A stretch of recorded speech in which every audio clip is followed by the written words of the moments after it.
pokračovanie videa.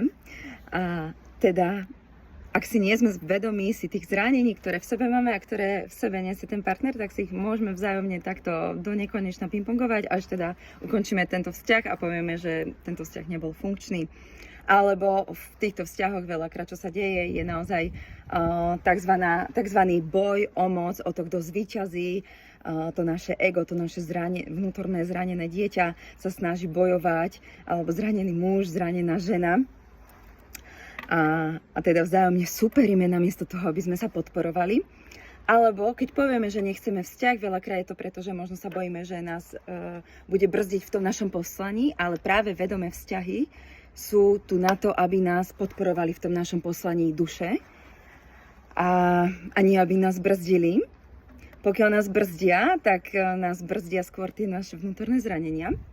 Alebo povieme, že nechceme takýto vzťah preto, lebo sme nikdy nemali tento vzor zdravého vzťahu v našom živote. Nevideli sme to, buď sme to nevideli u našich rodičov, starých rodičov, celkovo v rodine, alebo u našich priateľov, u hocikoho v našom okolí, že sme nikdy nevideli tento naozaj vzťah, kde sa dvaja videli, kde sa podporovali, kde sa rešpektovali, kde naozaj spolu chceli rásť, kde spolu držali v tej jednote a kde sa chceli prepojiť, kde sa vzájomne chceli vidieť hlbšie a hlbšie a stretnúť sa ich duše. A tým, že sme toto nevideli, ale videli sme naozaj tie bolestivé vzťahy, kde ľudia častokrát sa boja vôbec si otvoriť to svoje srdce, odhaliť sa. Pretože veľký strach, prečo sa bojíme odhaliť to svoje srdce, tú svoju dušu, je ten, že sa bojíme, že budeme zranení, že budeme opustení. Keď ukážeme všetko, kým sme, že nebudeme prijatí, milovaní tou druhou osobou. Ale ono je to úplne jedno, pokiaľ tá druhá osoba nás nechce príjmať, pokiaľ nás nechce milovať v tom, ako my sa odhalíme, ako my si dovolíme byť zraniteľní, tak to nie je ona.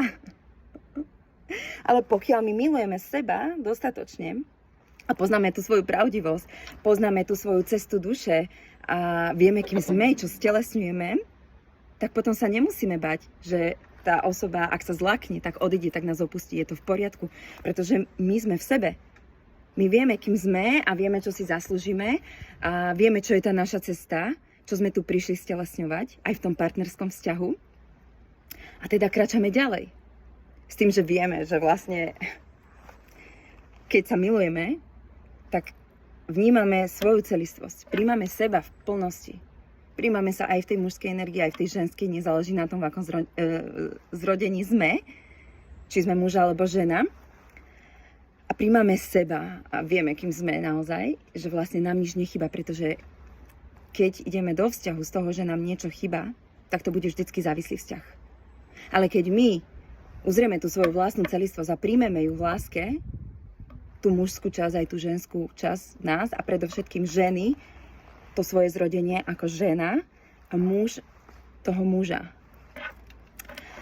A keď toto príjmeme, tak vieme, že nám vlastne nič nechýba a už nejdeme do vzťahu z nejakého nedostatku, ale už práve tu ideme tvoriť tie vedomé vzťahy z vlastnej plnosti, kde vnímame druhú osobu v jeho plnosti, v jej plnosti a kde sa vlastne vzájomne dokážeme podporovať, kde si vzájomne pomáhame, kde si naozaj slúžime na tej ceste toho poslania. Ale základ je začať od seba. Aby sme mohli ísť hlbšie do tej intimity s tým partnerom.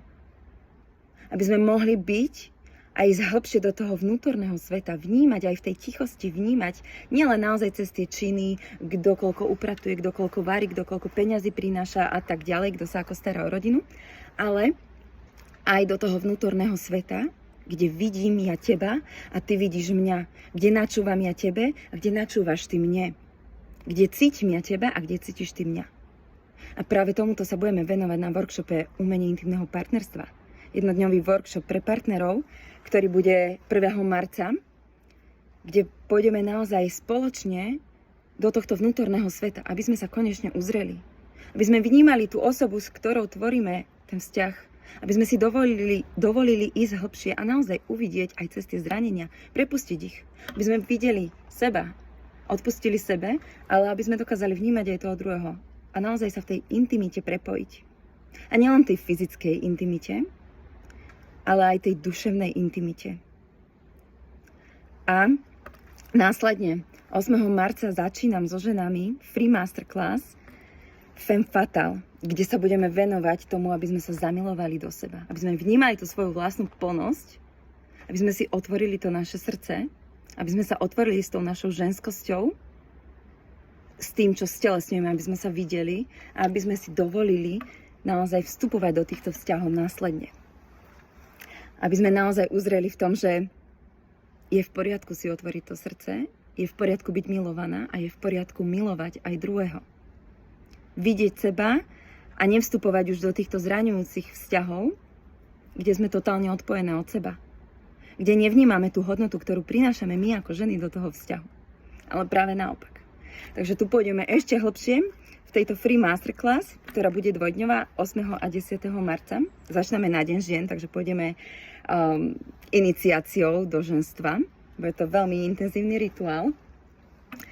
A kde sa teda budeme prepájať naozaj s tým ženstvom od základov. Od toho, čo nás určuje byť ženou, čiže od nášho lona. A kde naozaj už budeme vnímať, kým sme v tej pravej podstate.